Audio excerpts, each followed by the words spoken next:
अस्सलामु अलैकुम वरहमतुल्लाहि वबरकातुहू। अल्हम्दुलिल्लाहि रब्बिल आलमीन। अल्लाहुम्मा सल्लि अला मुहम्मद व अला आलि मुहम्मद। सीरतुन नबी सल्लल्लाहु अलैहि वसल्लम की क्लास नंबर 28 के साथ आज आपके सामने हाजिर हैं। और आज जो हम स्लाइड के ऊपर आपको नज़र आ रहे होंगे टॉपिक्स, उनके ऊपर बात करेंगे सीरतुन नबी सल्लल्लाहु अलैहि वसल्लम के हवाले से कि नबी इस्लाम की लाइफ के अंदर ये कुछ मज़ीद जो हैं, कुछ ऐसी फ़ाइट्स या कुछ ऐसे वाक़यात हैं जिनसे आज हम खुद भी लर्न करने की या सीखने की कोशिश करेंगे। ये सिर्फ़ जंगें नहीं हैं, ये सिर्फ़ बैटल्स नहीं हैं, बल्कि इसके अंदर हमारे लिए बहुत सारे लेसन्स होंगे, सबक होंगे जो कि हमें सीखने हैं अपनी आज की लाइफ को गुजारने के लिए। तो आइए पहले पॉइंट से इसका स्टार्ट लेते हैं। सबसे पहला पॉइंट आप देख रहे होंगे सरिया दोमतुल जंदल, ठीक है? और उसके आगे अब्दुर्रहमान बिन औफ भी लिखा होगा। दरअसल ये एक समझ लीजिए एक छोटी बैटल थी या लड़ाई थी, जिसको सरिया कहते हैं। उसके लिए नबी अलैहिस्सलाम ने हज़रत अब्दुर्रहमान बिन औफ को चुना और उनकी सरबराही के अंदर एक काफ़िला भेजा दोमतुल जंदल के मकाम के ऊपर।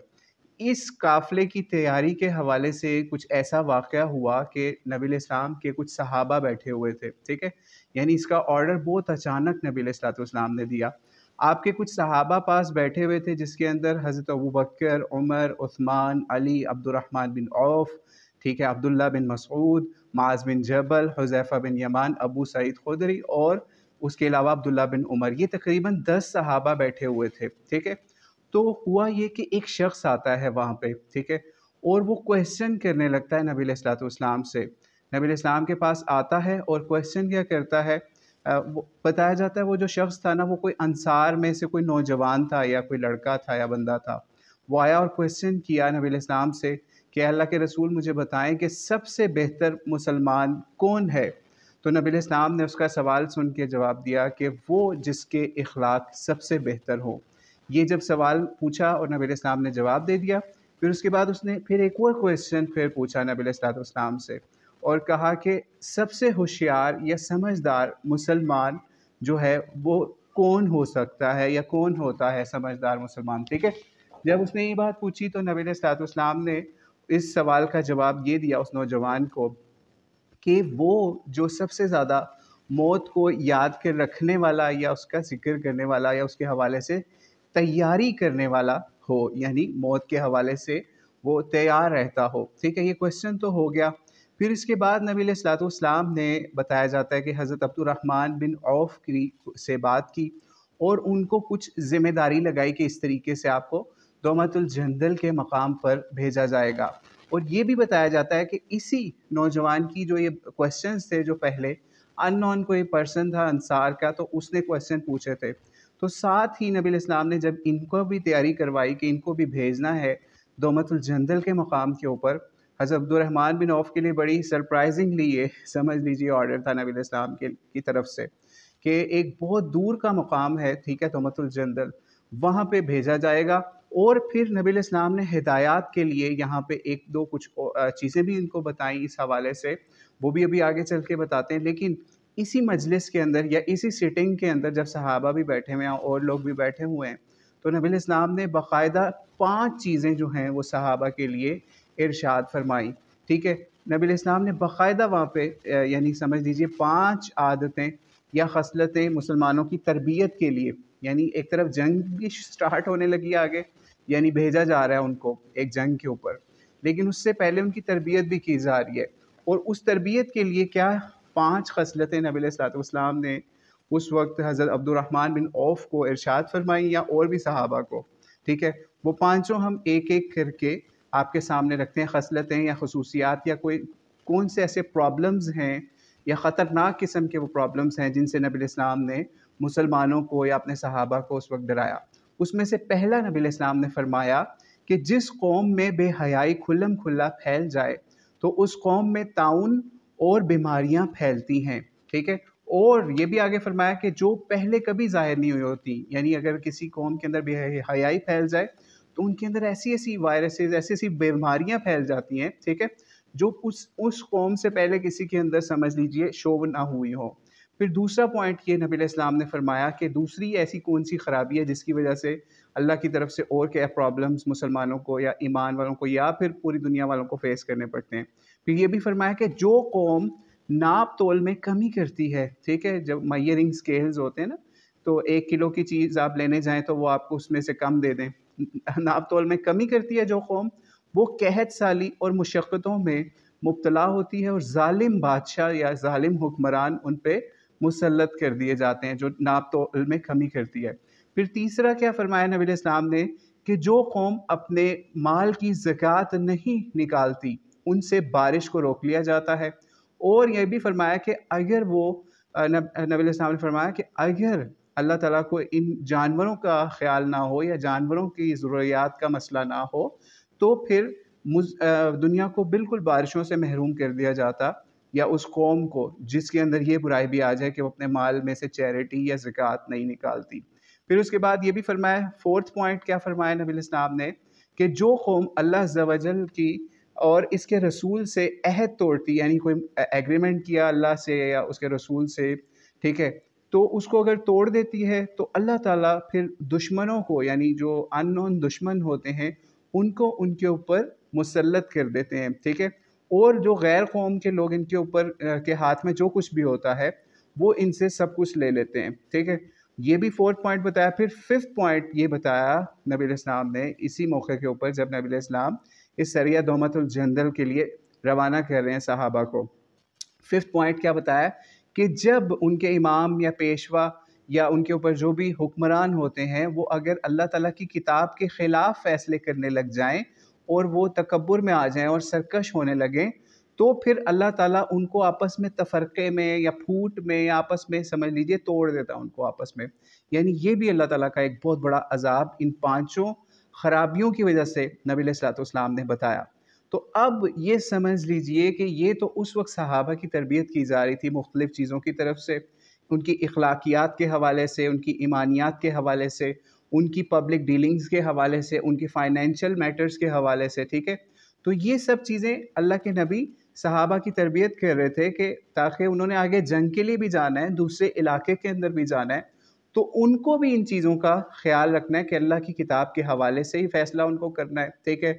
फिर इसी तरीके से जो अल्लाह के नबी से उन्होंने वादा किया है, ठीक है, ये समझ लीजिए जो हम इक़रार करते हैं ना अल्लाह के नबी से, एक किस्म का हमारा इक़रार होता है जब हम कलमा पढ़ते हैं ना, ला इलाहा इल्लल्लाह, तो उसके बाद कहते हैं मुहम्मदुर रसूलुल्लाह, यानी मोहम्मद हमारे रसूल हैं या आखिरी रसूल हैं। तो हम अल्लाह के नबी से भी समझ लीजिए इक़रार कर रहे होते हैं, बैत कर रहे होते हैं कि हमने अब वही काम करने हैं जो अल्लाह ताला की किताब में आए और नबी अलैहिस्सलाम ने हमें करके बताया या उनका ऑर्डर दिया या हमारे साथ उन्होंने उसका समझ लीजिए एक किस्म का अहद हो रहा होता है। यही वजह है कि ये 2 अल्फ़ाज़ नहीं थे, ला इलाहा इल्लल्लाह मुहम्मदुर रसूलुल्लाह, ठीक है? यानी ये सिर्फ़ 2 कलमे नहीं थे, बल्कि ये एक पूरा दस्तूर था जिसकी वजह से कुफ़ारे मक्का नबी अलैहिस्सलाम को एक्सेप्ट नहीं करते थे, ठीक है? यानी ये उनको समझ थी इस बात की, लेकिन आज हमें ये समझने की ज़रूरत है, ठीक है? यानी हम इनको बहुत लाइट लेते हैं कि हमने कलमा पढ़ लिया है, अब हम मुसलमान और अब हम पक्के जन्नती, ठीक है? ऐसा नहीं है।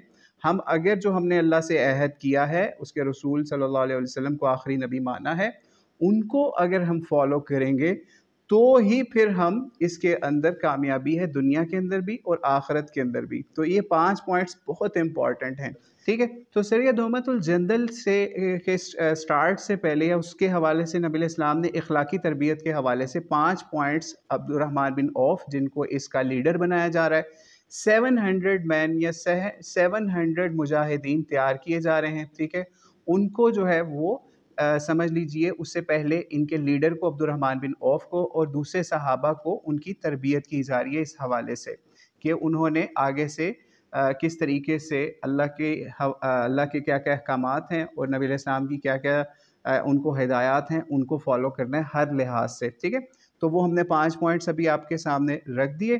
फिर इसके बाद क्या हुआ कि अल्लाह के नबी ने जब इनको तैयार किया तो इनके सर पे एक इमामा भी बांधते थे Abdurrahman bin Auf, black colour का, ठीक है? तो उसकी भी कुछ सेटिंग करके नबी अलैहिस्सलाम ने उनको कुछ हिदायत की जंग के हवाले से, ठीक है? उनको इमामा बांधने के हवाले से भी कुछ तरीके समझाए कि इस तरीके से आपने बैक से जो ज़्यादा लंबा नहीं इसको रखना, और इसको कंधों के दरमियान में जो उसके समझ लीजिए उसका होती है ना चादर के 2 किनारे, उनको पीछे कंधे की तरफ भी लटकाना है, ठीक है। उसके हवाले से भी नबी अलैहिस्सलाम ने उनको कुछ हिदायत की। और फिर इसी तरीके से एक और मामला ये हुआ कि नबी अलैहिस्सलाम ने फिर हज़रत बिलाल रज़ियल्लाहु तआला अन्हु को ऑर्डर किया कि आप झंडा लेके आएँ, ठीक है। झंडा जो है वो जो भी लीडर होता था या कमांडर होता था, जो कमांड करता था काफ़िले की, वो लेके उसको चला करता था, ठीक है। तो फिर नबी अलैहिस्सलाम ने झंडा दिया इनके हाथ में, हज़रत अब्दुर्रहमान बिन औफ़ की, और इनको बताया कि इस तरीके से आपने निकल जाना है। और एक और चीज़ नबी अलैहिस्सलाम ने उनको उस वक़्त हिदायत मज़ीद की कि आपने वहाँ पे जाके औरतों को कत्ल नहीं करना, औरतों को नहीं मारना, ठीक है। और भी जो हिदायत जो पहले से दी जा चुकी हुई हैं, पहले भी हम कई जंगों के आगाज़ में बता चुके हैं कि वहाँ के दरख्त नहीं काटने, वहाँ के बच्चों को नहीं मारना, बूढ़ों को नहीं मारना, और जो लोग जंग में शरीक नहीं हैं उनको भी नहीं मारना, ठीक है। तो इस तरह के हवाले थे जो कि नबी अलैहिस्सलाम ने यहाँ पे इनमें से कुछ जो हैं वो सीरत निगारों ने भी लिखे कि उनसे उनके आगे आपने जाके दावत रखनी है इस्लाम की, ठीक है। फिर उसके बाद अगर वो उस दावत को ना माने, फिर उसके बाद उनसे बात करनी है, और फिर ये भी कहा कि आपने किसी किस्म की उनके माल में या किसी चीज़ में ख़यानत नहीं करनी। और एक और चीज़ बहुत अहम नबी अलैहिस्सलाम ने यहाँ पे समझ लीजिए पेशीन गोई फरमाई या उस फोरकास्टिंग भी फरमाई कि अगर वो कबीले वाले लोग इस्लाम कबूल कर लेते हैं और तुम्हें वो अपने उनका जो सरदार है अगर वो तुम्हें अपने घर से रिश्ता देता है, यानी अपनी बेटी का रिश्ता देता है। अरबों के अंदर ये रवाज था कि जब किसी के साथ दोस्ती या फिर उनके साथ एक्सेप्ट करते थे एक दूसरे को, तो अपने अंदर रिश्तों के भी तबादले किया करते थे ताकि उसके ज़रिए से लिंक अच्छा बन जाए दूसरे कबीले के साथ। तो ये भी नबी इस्लाम ने उनको ये बताया। अच्छा, एक और चीज़ कि ये बनु कल्ब की तरफ जा रहे थे, ठीक है। ये जो जगह थी ना दोमतुल जंदल, ये बहुत ही अहमियत की हामिल थी। दरअसल रोम की सरहद थी शाम वाली साइड पे, ठीक है। शाम के दूसरी तरफ समझ लीजिए रोमियों की हुकूमत थी और इधर जो है अरब दुनिया थी, ठीक है। यानी समझ लीजिए उनकी वजह से, यानी रोमन्स की वजह से या उधर क्रिश्चियनिटी की प्रीचिंग की वजह से ये जो इलाका था ना जहाँ पे बनु कल्ब वाले रह रहे थे, ठीक है, कबीला बनु कल्ब के यहाँ पे ईसाई थे, ठीक है। वो ईसाइयत इस कबीले के अंदर बहुत जल्दी फैल रही थी। यही वजह है कि जो इनका जो था ना अमीर कबीले का या सरदार था बड़ा, वो भी क्रिश्चियन हो चुका हुआ था और उसकी फैमिली भी क्रिश्चियनिटी को एक्सेप्ट कर चुकी हुई थी। तो इस लिहाज से प्रीचिंग के हवाले से भी ये बहुत ज़्यादा इम्पोर्टेंस थी इसकी। और इसके अलावा ये भी नबी अलैहिस्सलाम को इस चीज़ की भी इत्तला मिली थी कि अगर इनके साथ हम इस तरह का मामला ना करें, इन पे अटैक ना करें, तो ये कल को शाम से आगे जो रोमन्स हैं ये उनके साथ मिलके मुसलमानों के ख़िलाफ़ या अरब दुनिया के ख़िलाफ़ कोई बड़ी कार्रवाई भी कर सकते हैं। इस वजह से नबी अलैहिस्सलाम ने इस तरफ समझ लीजिए लश्कर कशी के लिए या उनकी तरफ समझ लीजिए अटैक करने के हवाले से या उनको दावत देने के हवाले से एक बहुत बड़ा लश्कर 700 मुजाहिदीन का रवाना किया। अब जब हज़रत अब्दुर्रहमान बिन औफ़ वहाँ पे जाते हैं और उनसे बातचीत करते हैं, शुरू करते हैं जाके, ठीक है। तकरीबन समझ लीजिए ये सबसे ज़्यादा दूर का जो अटैक था ना इस अब तक सीरत नबी सल्लल्लाहु अलैहि वसल्लम के अंदर जो जंगों का था, ये उसमें सबसे लंबा सफ़र था। इसके अंदर तकरीबन बताया जाता है कि 7 रातें लग गई या उसके करीब-करीब मामला, बहुत दूर का इलाका था, ठीक है। तो शाम की तरफ वाली साइड पे गए हुए थे, ठीक है। तो 7 दिन तकरीबन सफ़र करने के बाद जब अब्दुर्रहमान उनकी फ़ौज जब पहुँचती है वहाँ पे, तो उनके आगे ये इस्लाम की दावत रखते हैं। पहले दिन दावत रखते हैं, फिर दूसरे दिन भी प्रीचिंग करते हैं उन लोगों को बहुत ज़्यादा, ठीक है। और उनको मुहासरा भी उनके हवाले से किया होता है, ठीक है। लेकिन 2 दिन कोई इनकी तरफ से कोई समझ लीजिए ना तो अटैक होता है मुसलमानों के ऊपर, ना मुसलमान उनके ऊपर अटैक करते हैं इस हवाले से, ठीक है। लेकिन तीसरे दिन जब दावत दी जाती है मज़ीद, तो फिर क्या होता है कि इनका जो सरदार होता है ना असबग़ बिन अमर कल्बी, ठीक है। असबग़ बिन अमर कल्बी जो है वो इस्लाम कबूल कर लेता है, ठीक है। और इसके अलावा उसकी फैमिली भी इस्लाम कबूल कर लेती है। जब वो समझ लीजिए बड़ा जब इस्लाम कबूल करता है ना, तो फिर उसके बाद उसके उस इलाके के छोटे लोग भी इस्लाम कबूल करने लग जाते हैं। क्योंकि अरब दुनिया के अंदर यही दस्तूर था कि जब कोई बड़ा सरदार एक चीज़ को एक्सेप्ट कर लेता था, तो कबीले वाले समझते थे कि हमारी बका या हमारा जो है ना सब कुछ इसी हवाले से है कि हम अपने बड़े की मान के दूसरे ट्राइब के साथ उसका दीन एक्सेप्ट कर लें, उसका तरीका एक्सेप्ट कर लें, ठीक है। लेकिन बहरहाल जो ये इन्होंने दावत भी दी उसके अंदर भी ज़ाहिर बात है बहुत बड़ा असर होगा, जो सरदार को भी इम्प्रेस कर गई ये दावत, वरना इतना बड़ा कबीला था। यानी आज भी आप देखें ना कुछ अहादीस की किताबों के अंदर जब किसी बहुत ज़्यादा आमाल की या बहुत ज़्यादा चीज़ों की निशानदेही करनी हो तो कहते हैं कबीला बनु कल्ब की भेड़ों जितना वो समझ लीजिए ये कहा जाता है। जब हज़रत अब्दुर्रहमान बिन औफ रज़ियल्लाहु तआला अन्हु ने बहुत ज़्यादा दावत दी तो तीसरे दिन जाके उनके बड़े सरदार ने इस्लाम कबूल कर लिया और फिर उनके कबीले की बहुत बड़ी तादाद ने इस्लाम कबूल कर लिया। लेकिन यहाँ पे एक और भी मामला ये हुआ कि ये जब इन्होंने इस्लाम कबूल किया तो इनके जो सरदार थे उन्होंने हज़रत अब्दुर्रहमान बिन औफ को ऑफ़र की कि इस तरीके से मेरी बेटी है जिसका नाम बताया जाता है तमाज़ुर, ठीक है। जो तमाज़ुर थी ना उनकी बेटी, ठीक है, उसने भी इस्लाम कबूल कर लिया था। तो उसकी इन्होंने ऑफ़र की कि हज़रत अब्दुर्रहमान बिन औफ जो हैं वो इनसे निकाह कर लें। और आप ये सोचें कि नबी इस्लाम को कितनी ज़बरदस्त तरीके से अल्लाह ताला ने इसकी खुशखबरी सुनाई हुई थी कि ये फ़तह इस तरह से होगी कि वहाँ पे कोई बड़ी जंग भी नहीं होगी और इस तरीके से वो इस्लाम भी कबूल कर लेंगे। तो उन्होंने इस्लाम भी कबूल किया और हज़रत अब्दुर्रहमान बिन औफ से ताल्लुक़ अपना समझ लीजिए कायम करने के लिए उन्होंने अपनी बेटी का रिश्ता भी हज़रत अब्दुर्रहमान बिन औफ को दिया, जिसका नबी इस्लाम इनको पहले से बता चुके थे कि अगर वो तुम्हें इतनी अच्छी ऑफ़र करें इस तरह निकाह की तो आपने उसको एक्सेप्ट कर लेना है, ठीक है। लेकिन कुछ रवायात के मुताबिक ऐसे भी मिलता है, कुछ सीरत निगारों ने ऐसे भी लिखा है कि जब इनको ये ऑफ़र मिली तो फिर इन्होंने नबी इस्लाम को लिख के भेजा, तो फिर नबी इस्लाम ने इनको कहा हाँ बिल्कुल आप एक्सेप्ट कर लें उनकी ये ऑफ़र। लेकिन बहरहाल इस तरीके से ये समझ लीजिए ये इलाका फ़तह भी हो गया एक हवाले से। लेकिन यहाँ पे कोई ऐसा नहीं हुआ कि यहाँ पे मुसलमानों ने अपनी चौकी कायम कर ली हो, नहीं, सिर्फ इस्लाम को कबूल किया उन लोगों ने और फिर इन्होंने कुछ तोहफ़े तोहफ़ भी दिए। और जिन लोगों ने इस्लाम कबूल नहीं किया था लेकिन वो मुसलमानों के समझ लीजिए जंग से बचना चाहते थे तो फिर उन्होंने मुसलमानों को जिज़िया भी दिया, ठीक है।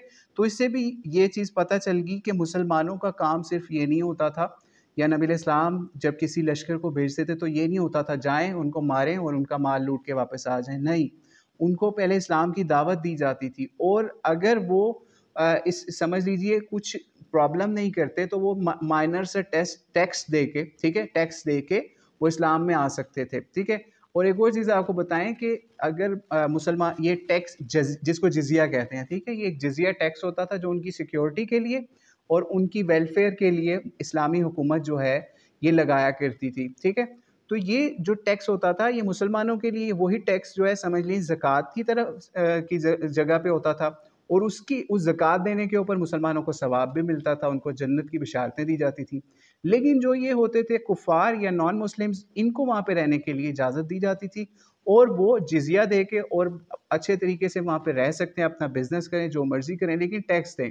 लेकिन आज अगर कोई इसको ये कहे कि जिज़िया ये बहुत गलत चीज़ थी, तो आज जो आप टैक्सेस दे रहे हैं यानी अपनी मुसलमान हुकूमत को भी टैक्सेस दे रहे हैं, ज़कात अलहदा देते हैं, टैक्सेस अलहदा देते हैं, तो आप खुद सोच लें कि वो जिज़िया उनके लिए ज़्यादा ठीक था या आज वाला। और आज तो आप ये सोचें कि आप एक चीज़ नोट करिएगा कि जिस गरीब बंदे को ज़कात लगती है ना आज, उसको भी टैक्स देना पड़ रहा है। यानी फॉर एग्ज़ाम्पल वो जाता है किसी दुकान से, एक साबुन ख़रीदना है उसने या दूध ख़रीदना है उसने, कुछ भी ख़रीदना है उसने वहाँ से, तो उसके ऊपर जीएसटी लगा होगा और जीएसटी कंपनीज़ वाले उसके अंदर ऐड करके चीज़ को बेचते हैं ताकि वो आप लोगों से, गरीब लोगों से, अमीर लोगों से, सबसे इकट्ठा करके, यानी चाहे अमीर हो चाहे गरीब हो, उसको वो टैक्स देना ही देना है। वो उससे इकट्ठा करके फिर वो हुकूमत को जमा कराती हैं वो कंपनियाँ, ठीक है।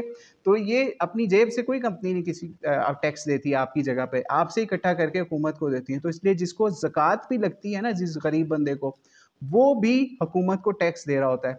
लेकिन अगर इस्लाम का निज़ाम सही तरीके से होता पाकिस्तान में और मुल्कों के अंदर, तो यहाँ पे फिर उन गरीबों की हेल्प की जाती या वेलफेयर के लिए उनको उनकी मदद की जाती बजाय इसके कि उनसे टैक्सेस इकट्ठे किए जाते, ठीक है। लेकिन बहरहाल अगर हुकूमत की तरफ से कोई ऐसा ऑर्डर आ जाए, ये भी इसकी भी इजाज़त फुक़हा ने दी है कि अगर किसी इलाके के अंदर बहुत प्रॉब्लम्स आ जाएँ तो हुकूमत जो है वो टैक्स इतना इम्पोज़ कर सकती है जिससे गरीब लोगों को और दीगर लोगों को दुश्वारी ना हो, ठीक है। तो इसलिए टैक्सेस जो हैं उनको ये नहीं आज से आपने समझ लेना कि हराम होते हैं, ठीक है। लोगों की वेलफेयर के लिए या सोसाइटी की वेलफेयर के लिए अगर आपको कुछ देना पड़ रहा है तो वो चीज़, उसमें कोई ऐसा मसला नहीं है इंशाल्लाह अल्लाह ताला आपको उस सोसाइटी को अच्छा करने के हवाले से जो हुकूमत अगर आप पे लगा रही है और वो खुद उससे फ़ायदा नहीं उठा रही या खुद याशी नहीं कर रही या खुद उससे कोई गलत काम नहीं कर रही, तो आपको इंशाल्लाह उसका फ़ायदा ही होगा और जवाब जो होगा वो हुक्मरानों ने देना होगा। आप अपनी तरफ से बरी हो जाएंगे कि आपने सोसाइटी की वेलफेयर के लिए, गरीबों की मदद के लिए वो हुकूमत को टैक्स दिया कि उन गरीबों की वेलफेयर के लिए वो काम करें। ठीक है, तो आप ये सोचिए कि इस तरीके से इस्लामी हुकूमत के अंदर जिजिया होता था, लेकिन आज जो है वो मुसलमानों को ज़कात भी देनी पड़ी है और टैक्सेस अलग देने पड़े। ठीक है, अब हम नेक्स्ट पॉइंट के ऊपर चलते हैं। ये सरिया दोमतुल जंदल जो है, जब इससे वापस आए तो मुसलमानों के लिए बहुत बड़ी फ़तह थी समझ लीजिए, और फिर नबी इस्लाम को इन्होंने फ़तह के हवाले से यह सारे मामला जो हैं वो भी बताए। ठीक है, और जो जिनसे शादी हो गई थी, इनका निकाह हो गया था अब्दुर्रहमान बिन औफ का, जो उस कबीले असबग बिन अमर कल्बी की सरदार की बेटी थी, उनको भी वो लेके मदीने में आ गए। ठीक है, तो फिर इससे अगले पॉइंट पे हम चलते हैं। सेकंड पॉइंट आप देख रहे होंगे अपनी स्क्रीन पर, सरिया फदक। इसको सरिया फदक भी कहते हैं और या फिर सरिया हज़रत अली बिन अबी तालिब रज़ियल्लाहु तआला अन्हु भी कहते हैं। ठीक है, यानी ये दोनों नाम इनके मिल जाते हैं, क्योंकि ये जो सरिया था या ये जो मूवमेंट थी या ये बैटल थी, इसके लिए नबी इस्लाम ने झंडा जो है या फिर समझ लीजिए कमांड जो है वो हज़रत अली को दी थी। और ये समझ लीजिए एक ये शाबान के अंदर ही 6 हिजरी शाबान के अंदर ही ये हमला भी हो रहा था या फिर ये भी प्लानिंग हो रही थी दूसरी जगह पे अटैक करने की। अच्छा, इसके हवाले से भी आपको ये बताते चलें, ये जो फदक का इलाका था ये असल में इसके करीब करीब समझ लीजिए मदीना, फदक और दूसरी तरफ खैबर। ठीक है, असल में जो यहूदी थे ना, उन्होंने एक प्रॉब्लम क्रिएट कर दी। जिन यहूदियों को नबी इस्लाम ने मदीने के आसपास से निकाल दिया था, जिन्होंने मुसलमानों के ऊपर खैबर के अंदर या उससे पहले प्रॉब्लम करने की, खंदक के अंदर या उससे पहले वाली जंगों के अंदर कुफार मक्का का साथ देने की कोशिश की या मुसलमानों को तंग करने की कोशिश की, तो उनको निकाल दिया हुआ था मदीने के आसपास से और वो खैबर वाली तरफ जा बसे हुए थे। तो खैबर वाली साइड पे जब ये लोग बसे हुए थे, तो उसके करीब एक इलाका फदक भी था, उसके करीब एक जो कबीला था ना, वहाँ पे ये प्रॉब्लम हो रही थी कि वो ज्यूज़ के साथ मिलके उनके साथ एग्रीमेंट्स करके मुसलमानों के ऊपर अटैक करने की तैयारी कर रहे थे। जब नबी इस्लाम को ये ख़बर मिली कि ज्यूज़ इसी तरीके से एक और कबीले वालों को साथ मिला के मुसलमानों के ऊपर अटैक करने की तैयारी कर रहे हैं, तो फिर नबी इस्लाम ने इसको ऑफेंसिवली मूव किया, यानी बजाय इसके कि वो आते अटैक कर लेते मुसलमानों के ऊपर यहूदियों के साथ मिलके, नहीं, नबी इस्लाम ने पहले ही यहाँ से लश्कर निकाला, हज़रत अली को उसकी कमांड दी और निकाला और गए, ताकि वहाँ पे जाके वो जो लश्कर तैयार हो रहा है मुसलमानों के ख़िलाफ़, ठीक है, उसको किसी तरीके से ख़त्म किया जाए। अच्छा, ज्यूज़ वाला इलाका नहीं था ये, ज्यूज़ का इलाका खैबर था, उससे पहले उसके बाद जो है समझ लीजिए उसके करीब एक इलाका फदक आता था और उस फदक के करीब ही एक इलाका था जहाँ पे ये लश्कर तैयार हो रहा था। लेकिन बड़ी सीक्रेटली ये काम हो रहा था, तो इनको पता भी नहीं था कि एग्जैक्ट प्लेस कहाँ है जहाँ पे अटैक करना है। ठीक है, तो इसलिए नबी इस्लाम ने एक काम और भी इसके हवाले से किया हुआ था कि इस अटैक के हवाले से नबी इस्लाम ये भी बताया जाता है कुछ हवालों से, कि बताया गया था कि आपने उन पे अटैक इस तरह से करना है कि आपने दिन के अंदर जो है वो आराम करना है और रात के अंधेरे के अंदर आपने सफ़र करना है। ठीक है, ताकि सीक्रेटली जाया जाए, क्योंकि उनके भी जासूस बहुत ज़्यादा फिर रहे थे मुख्तलिफ़ इलाकों में, मदीने के आसपास भी, ताकि किसी को पता ना चले कि इस तरीके से मुसलमान जो हैं वो अटैक करने जा रहे हैं। ठीक है, तो जब ये चीज़ ये इस तरीके से हज़रत अली जब लेके अपना लश्कर वहाँ पहुँचे, तो वहाँ पे ये हुआ कि वहाँ पे किसी जासूस को इन्होंने पकड़ लिया। पहले तो मुसलमानों को वो इलाका नहीं मिल रहा था जहाँ पे ये इनका लश्कर तैयार हो रहा था, बहुत खुफिया इलाका था। ठीक है, तब ये नहीं होता था कि आपके पास कोई सैटेलाइट इमेज आ जाए कि कहाँ पे बंदे बैठे हुए हैं या फिर कहाँ पे हथियार हैं, कहाँ पे वो कर रहे हैं, नहीं। अब सारा कुछ जासूसी के ऊपर हो रहा होता था या मैन इंटेलेक्ट के ऊपर हो रहा होता था कि वो तलाश करते कि किधर कौन सी मूवमेंट के लिए तैयारी की जा रही है। खैर, मुसलमानों को एक जासूस हाथ में आ गया। ठीक है, जब मुसलमानों के हाथों में उनका एक जासूस आ गया ना, तो इसको भी ये मारने वाले थे कि इन्होंने, वो जासूस ने कहा अच्छा मैं आप लोगों को उनके इलाके का बता देता हूँ। ठीक है, तो फिर मैं जो है वो आप मुझे छोड़ दोगे, अगर मुझे जान की अमान दोगे तो फिर मैं आपको उनके इलाके का बता देता हूँ कि जहाँ पे ये बनु साद बिन बकर वाले जो हैं, ठीक है, इनको बनु साद बिन बकर का इलाका था जहाँ पे अटैक कर रहे थे। ठीक है, तो उसने कहा कि अगर आप बताते हैं तो आपको छोड़ दिया जाएगा। यानी हज़रत अली के लश्कर की तरफ से ये उसको ऑफ़र की गई कि अमान दे दो, दे देते हैं तुम्हें जासूस को, तो फिर हम तुम्हें छोड़ देंगे और ये मामला अगर तुम उनका बता दो। खैर उधर से उनकी भी जासूसी बहुत तेज़ थी। जब मुसलमानों ने उधर अटैक किया तो जो इस कबीले का सरदार था वो अपना लश्कर और बहुत सारी चीज़ें लेके वहाँ से वो पहले ही फ़रार हो गया। लेकिन फिर भी फ़रार होते-होते भी अपने पीछे बहुत सारा माल वो छोड़ गया मुसलमानों के लिए। तकरीबन 500 ऊँट, 500 कैमल्स और 2000 गोट्स या बकरियाँ या बकरे ये हाथ में आ गए मुसलमानों के, ठीक है? तो ख़ैर जब ये देख लिया वो लश्कर भी समझ लीजिए, उससे ये भी फ़ायदा हुआ कि अब वहाँ के ज्यूज़ को भी, जो ज्यूज़ खैबर वाली साइड पे थे, ठीक है? और इधर दूसरी तरफ यहाँ पे, यहाँ जो फदक के करीब वाले इलाके के अंदर ज्यूज़ की तरफ से एक और मूवमेंट या एक और कबीले को अपने साथ तैयार तो किया खैर जा वो रहा जब था। सारे उनके बंदे भाग गए, लश्कर भी भाग गया, उनका सरदार जो है वो भी भाग गया, ठीक है? लेकिन फिर भी 500 ऊँट और 2000 बकरियाँ मुसलमानों के हाथ में आ गईं। एक बहुत बड़ा लश्कर जो है वो लेके ये वापस मदीने वाली साइड पे आ गया, और ये भी बहुत दूर का इलाका था और वहाँ से ये बहुत बड़ी तादाद के अंदर इतना सारा माल भी हाथ में आना, और दूसरी तरफ लश्कर को भी समझ लीजिए थ्रेट हो गया कि मुसलमान सो नहीं रहे, ठीक है? मुसलमान बिल्कुल अवेयर हैं, ठीक है? आप ये सोचें कि ये कोई करीब का इलाका नहीं था, यहाँ पे भी पहुँचते-पहुँचते 4-5 दिन मुसलमानों को लगे, जहाँ पे मुसलमानों ने अटैक किया। तो इस दौरान उनके भी जासूस थे जिन्होंने इत्तला दी और वो फिर लश्कर डिस्पर्स हो गया। इससे उनके ऊपर भी ये चीज़ समझ लीजिए कुफ़ार के ऊपर या जो ओपोनेंट्स थे, उनके ऊपर ये रौब भी डालना था कि मुसलमान सो नहीं रहे, ठीक है? तो ये समझ लीजिए कि नबी अलैहिस्सलाम ने मुसलमानों को इतना अवेयर किया इस हवाले से कि चाहे वो जंग हो, चाहे वो नेकी हो, चाहे वो कोई भी मैदान हो, चाहे फाइनेंस हो, चाहे एजुकेशन हो, हर मैदान के अंदर मुसलमानों को तैयार किया जा रहा था। हाँ, ये ज़रूर है उस ज़माने के अंदर, क्योंकि इस तरह से डिग्रीज़ और ये चीज़ें स्कूल, कॉलेज, यूनिवर्सिटीज़ उस वक़्त नहीं हुआ करते थे। लेकिन उस वक़्त जो है वो शायरी, अरब का कलाम और उसके अलावा जो है उन समझ लीजिए उनकी नज़में, उनके ये चीज़ें जो हैं, या अखलाकियात या अच्छे तरीके से बात करना, ये उनकी बहुत बड़ी ख़ुसूसियात थी। यही वजह है कि नबी इस्लाम को वो सादिक और अमीन भी इसी वाला हवाले से कहा जाता था कि वो बहुत ज़्यादा ट्रस्टवर्दी हर हवाले से थे। इवन उनके दुश्मन भी इस हवाले से आपके ऊपर कोई गलत बात नहीं कर सकता था। ज़्यादातर यही हुआ कि वो इसी वजह से आपसे एग्रीमेंट करते थे। तो बहुत सारे लोगों ने एग्रीमेंट्स पूरे भी किए, लेकिन ज्यूज़ की तरफ से या कुछ और कबीलों की तरफ से जब वो नहीं करते थे एग्रीमेंट्स पूरे, तो फिर उनकी तरफ जंग वाला मामला किया जाता था। यानी जो लोग सीरतुन नबी की पहले वाली एपिसोड्स देख चुके, जब नबी अलैहिस्सलाम मदीने में आए तो वहाँ पे बिल्कुल एक ऐसी रियासत बनाई गई, ऐसा एक माहौल बनाया गया कि सब ज्यूज़ के साथ भी और जो भी कुफ़ार भी आस-पास रहते थे, उनके साथ मुआहदे किए गए कि आप हमारे ऊपर अटैक नहीं करेंगे, हम आप पे नहीं करेंगे। बाहर से कोई आएगा तो हम मिल के उसके साथ फ़ाइट करेंगे।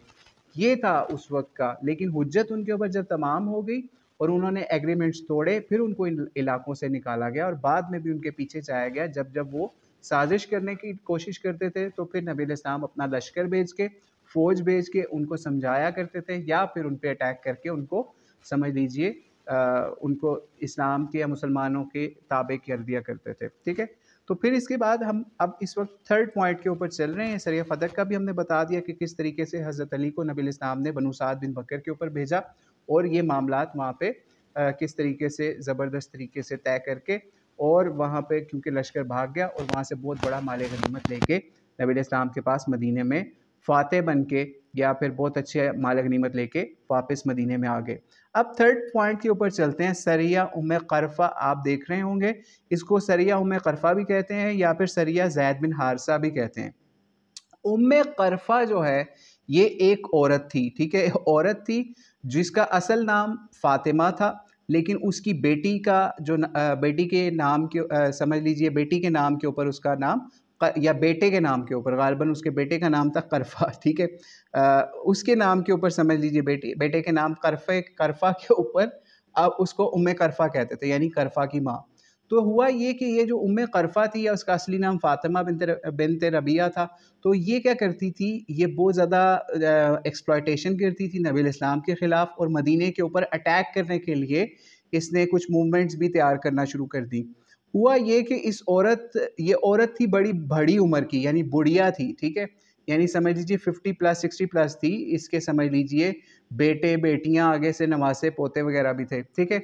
इसने क्या काम किया कि ये नबी इस्लाम के ख़िलाफ़ बहुत गलत लैंग्वेज यूज़ किया करती थी, गलत ज़ुबानी बदज़ुबानी भी किया करती थी, और ये समझ लीजिए आज की ज़ुबान में जिसको हम गुस्ताखी कहते हैं, ये वो किया करती थी, ये गुस्ताख़ रसूल सल्लल्लाहु अलैहि वसल्लम थी। तो और उसके अलावा सिर्फ यहाँ ज़ुबान की हद तक नहीं थी, बल्कि इसने क्या किया, अपनी फैमिली के 30 स्पेशल लोग तैयार किए, ठीक है, और उनको फुल ट्रेन करवाया और कहा कि आपने मदीने के ऊपर अटैक करना है और वहाँ पे जाके इसका नबी का यानी रसूल अलैहिस्सलाम को ख़त्म करने की माज़अल्लाह कोशिश करनी है या करके आना है। जब नबी अलैहिस्सलाम को इत्तला पहुँची कि ये उम्मे क़रफ़ा नामी जो औरत है, ठीक है, ये भी 6 हिजरी रमज़ान का वाक़या है। रमज़ान के अंदर मुसलमान सिर्फ़ नमाज़ें और रोज़े नहीं किया करते थे, बल्कि इस तरीके से अगर उनको पता चलता था कि हमारे पे अटैक हो रहा है या उसकी तैयारी हो रही है, तो वहाँ अटैक भी किया करते थे, ठीक है। तो ख़ैर नबी इस्लाम ने 6 हिजरी रमज़ान में एक मूवमेंट तैयार की, जिसका सरबराह जो है या समझ लीजिए कमांडर ज़ैद बिन हारिसा को बनाया। और इसकी एक वजह और भी बताई है सीरतुन नबी सल्लल्लाहु अलैहि वसल्लम लिखने वालों ने अक्सर, कि ये ज़ैद बिन हारिसा को पहले एक जगह पे किसी जगह भेजा गया नबी इस्लाम की तरफ से, कुछ तजारत के लिए या कुछ जगह पे कुछ प्रॉब्लम थी, वहाँ उसको सॉल्व करने के लिए, तो इनके ऊपर अटैक करके इनका माल भी छीन लिया गया हुआ था। और उसके अंदर भी ये उम्मे क़रफ़ा जो है या इसके आस-पास के जो कबीले के लोग थे, बनु फ़ज़ारा, ठीक है, ये असल में समझ लीजिए बनु फ़ज़ारा की एक शाख थी बनु बदर के नाम से, ठीक है। तो ये बनु फ़ज़ारा और बनु बदर की बदर बदर कबीले वालों के लोग थे, जिन्होंने हज़रत ज़ैद बिन हारिसा के साथ ये काम किया कि उनके ऊपर अटैक करके उनका माल भी छीना हुआ था। तो नबी इस्लाम ने ज़ैद बिन हारिसा को स्पेशली कमांड के अंदर भेजा, ठीक है। जब ये वहाँ पे अटैक करने गए और अचानक ये अटैक हुआ, ठीक है, यहाँ पे उनको कोई किसी किस्म की मोहलत या उस हवाले से नहीं दी गई, लेकिन बहरहाल अटैक, क्योंकि ये इस वक्त वो मामला नहीं था कि ये जाया जाए और इस तरीके से इनके साथ और तरह मामला किया जाए, क्योंकि ये खुद मदीने पे अटैक करने के लिए तैयारी कर रहे थे। खैर जब नबी इस्लाम ने इनको भेजा, और इनको इनको ये वाला ऑर्डर था कि आपने रात को सफ़र करना है, ठीक है, ताकि खामोशी से जाके छापा मार के उनको उन जो ये गुस्ताख भी हैं और इसके अलावा अल्लाह के इस प्यारे नबी सल्लल्लाहु अलैहि वसल्लम के ख़िलाफ़ जो है वो असैसिनेशन की अटेम्प्ट करने की कोशिश करेंगे, तो इनको पहले ख़त्म कर दिया जाए। खैर वहाँ पे अटैक किया और बहुत सारे लोगों को कत्ल भी किया गया, और बताया जाता है कि इस जंग के अंदर जो है मुसलमानों का कोई नुकसान नहीं हुआ, यानी किसी की शहादत नहीं हुई, ठीक है। खैर इन्होंने फिर उम्मे क़रफ़ा को भी वहाँ पे पकड़ लिया, उसको भी कत्ल कर दिया। इसी तरीके से उसकी औलाद के अंदर से भी जिन लोगों ने फ़ाइट की उनको भी मार दिया गया, और भी लोगों को काफ़ी लोगों को मार दिया गया। और ये समझ लीजिए एक बहुत बड़ी मूवमेंट जो है वो जो मदीने के ऊपर अटैक की तैयारी हो रही थी, असैसिनेशन अटेम्प्ट की तैयारी हो रही थी, उनको वहाँ ख़त्म कर दिया गया, और वहाँ से बहुत सारे कैदी भी लेके आए गए, ठीक है। और ये जो इसकी बेटी थी, एक बेटी भी थी इसी औरत की उम्मे क़रफ़ा की, जिसका नाम जारिया बताया जाता है, जारिया बिनते मालिक जो है उसको भी बांदी बना लिया गया, ठीक है, प्रिजनर बना लिया गया, और भी बहुत सारे लोग जो हैं वो प्रिजनर बना के नबी इस्लाम के पास पेश कर दिए गए। और फिर इसके बाद ये भी मामला हुआ कि इसकी जो बेटी थी उसका फिर बाद में समझ लीजिए किसी से निकाह भी करा दिया गया, या फिर इसको किसी को बख्श दिया गया कि किसी की खिदमत करे या उनके काम वगैरह करे, ठीक है। और इसी तरीके से एक और ग़ुलाम जो है इसी जो इन प्रिजनर्स थे उनमें से एक ग़ुलाम भी बताया जाता है, अब्दुल्ला बिन मसादा।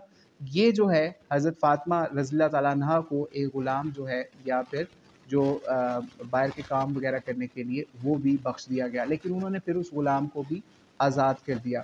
तो ये था सरिया उम्मे क़रफ़ा, जिसकी तरफ हमने सोचा कि आज सीरत नबी से आपको ये भी बताएं कि नबी इस्लाम की अगर कोई गुस्ताखी करता था या फिर उनके ख़िलाफ़ किसी किस्म की भी कोई ज़ुबान से या अपने एक्शन से कुछ प्लानिंग करने की या अटैक करने की कोशिश करता था, तो नबी इस्लाम उसके लिए भी स्पेशली मुसलमानों को तैयार करके वहाँ पे भेजा करते थे, और फिर उनको इस मामले को ख़त्म करवाया जाता था। इससे भी ये चीज़ पता चली कि ये नबी इस्लाम की गुस्ताखी है, ये इतना कोई आम मामला नहीं है कि इसको ऐसे माफ़ कर दिया जाए, ठीक है। हाँ, ये है कि नबी इस्लाम के ज़माने में अगर कोई ऐसे करता तो नबी इस्लाम को इस चीज़ का इख्तियार था, लेकिन इस्लामी हुकूमत को इस तरीके से इख्तियार नहीं है कि वो इसको माफ़ कर दे, ठीक है। लेकिन बहरहाल नबी इस्लाम ने इस चीज़ को प्रैक्टिकली करके दिखाया कि जो भी गुस्ताख थे या फिर वो मुसलमानों के ख़िलाफ़ या इस्लामी हुकूमत के ख़िलाफ़ काम करने की कोशिश करते थे, उनके ऊपर अटैक करके उनको ख़त्म करवा दिया जाता था। और ये सिर्फ़ और सिर्फ़ एक और आपको दुनियावी लिहाज से भी इस एंगल को समझिए कि आप ये ना समझिए कि ये सिर्फ़ नबी अलैहिस्सलाम का तरीका था, बल्कि ये आज भी ये पूरी दुनिया का ये तरीका है कि अगर किसी मुल्क के ख़िलाफ़ आप कोई मूवमेंट स्टार्ट कर दें, फॉर एग्ज़ाम्पल आपको एक एग्ज़ाम्पल देते हैं कि आज भी ऑर्गेनाइज़्ड वर्ल्ड के अंदर कोई भी मुल्क अगर किसी दूसरे मुल्क के ऊपर अटैक करता है, ठीक है? यानी इवन यूरोप, अमेरिका जैसे मुल्क या बरतानिया जैसे मुल्क भी अगर किसी मुसलमान मुल्क के ऊपर भी अगर अटैक करते हैं, तो उनको भी उसको जस्टिफ़ाई करना पड़ता है और वो ये चीज़ शो करते हैं दुनिया को कि हमारे ऊपर जो है वो इराक से केमिकल वेपन के ज़रिए से हमले की तैयारी हो रही थी या फिर हमारे ऊपर जो है वो अफ़गानिस्तान से हमले की तैयारी हो रही थी। तो इस वजह से या वेपन ऑफ मैस डिस्ट्रक्शन की कोई तैयारी हो रही है हमारे ख़िलाफ़, अमेरिका के ख़िलाफ़ या यूरोप के ख़िलाफ़, तो इस वजह से हम अफ़गानिस्तान या इराक के ऊपर या और किसी मुल्क के ऊपर हमला करते हैं। तो ये उनका तरीका आज भी है। लेकिन जो मुसलमान हैं, वो अपने नबी अलैहिस्सलाम की सीरत को, सुन्नत को छोड़ चुके हुए हैं। उनका काम यही है जब काफ़िर मुल्क उनके ऊपर अटैक करने आ जाए, उनके ऊपर हमला कर दे, तो तब देख रहे होते हैं हमारा क्या बनेगा। फिर उसके बाद वो दूसरे मुल्कों से फिर अपीलें करना शुरू कर देते हैं हमारी मदद करें। तो ये समझ लीजिए मुसलमान आज इतने ज़्यादा हैं तादाद के अंदर, लेकिन फिर भी उनके ऊपर इतनी कमज़ोरी है इस हवाले से फाइनेंशियली देख लें, इवन फाइनेंशियली भी हो तो उनके उनके आप और मैटर्स में देख लें कि जंगों का उनके पास इक्विपमेंट नहीं है, उनके पास हथियार नहीं है, मॉडर्न हथियार नहीं है और मामला जो हैं उनके ऊपर नहीं है कि उनके ऊपर अटैक किया जाता है तो वो बेचारे इसी तरीके से अपनी जानें जो हैं वो दे देते हैं। ना ही अपने इलाकों को छुड़वा सकते हैं, ना ही उनको हमला करने से रोक सकते हैं अपने मुल्कों के ऊपर। तो इसलिए सीरतुन नबी सल्लल्लाहु अलैहि वसल्लम से ये चीज़ भी हमें सामने आई कि आज हमें इस हवाले से एजुकेट होना है, अपनी इंडस्ट्री को तैयार करना है, अपनी असले को, अपनी हर चीज़ को, हर लिहाज से जो मॉडर्न वॉरफेयर है उसके हवाले से अपग्रेड करना है, अपने घरों के हवाले से भी, अपने ऑफ़िसेज़ हर जगह को हमें अपडेट करना है ताकि हम हमारे ऊपर काफ़िर टेक्नोलॉजी से हमला करें, चाहे वो फाइनेंशियली हमला करें, चाहे वो अपने वॉरफेयर के ज़रिए से उस वॉरफेयर और उन चीज़ों के लिए तो हमारी आपको पता है गवर्नमेंट्स हैं और आर्मीज़ और ये सारी चीज़ें हैं, वो उनकी ज़िम्मेदारी है। लेकिन अपने लेवल पे आप अपने आप को इतना स्ट्रॉन्ग करें कि अगर आपके ऊपर कोई इस तरह का मामला आता है जंगों का या ऐसा मामला तो आपने उसकी पहले से तैयारी की हो किसी भी हवाले से भी फाइनेंशियली भी या एथिकली भी या और तरीके से भी, ठीक है? तो ये सरिया उम्मे क़रफ़ा भी आज ख़त्म हुआ। इसके बाद एक और चीज़ के आखिरी आज का पॉइंट है, क्लास का टाइम भी ऑलमोस्ट एंड हो रहा है, 11 मिनट्स रह गए हैं। आखिरी पॉइंट है हदीस या एक सुन्नत रसूल सल्लल्लाहु अलैहि वसल्लम। ये पॉइंट होता है जिसके अंदर हम अक्सर एक हदीस या नबी इस्लाम की ऐसी सुन्नत वो बयान करते हैं जिसका हमें अपनी डेली लाइफ में या हमें कुछ लर्निंग के हवाले से बहुत ज़्यादा फ़ायदा हो।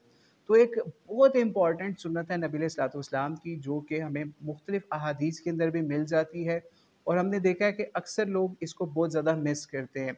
वो हदीस है आज जो हमने सेलेक्ट की, इब्न माजा की रवायत है, 897 नंबर रवायत है जो कि हज़रत हुज़ैफ़ा बिन यमान रज़ियल्लाहु अन्हु से रवायत है, ठीक है?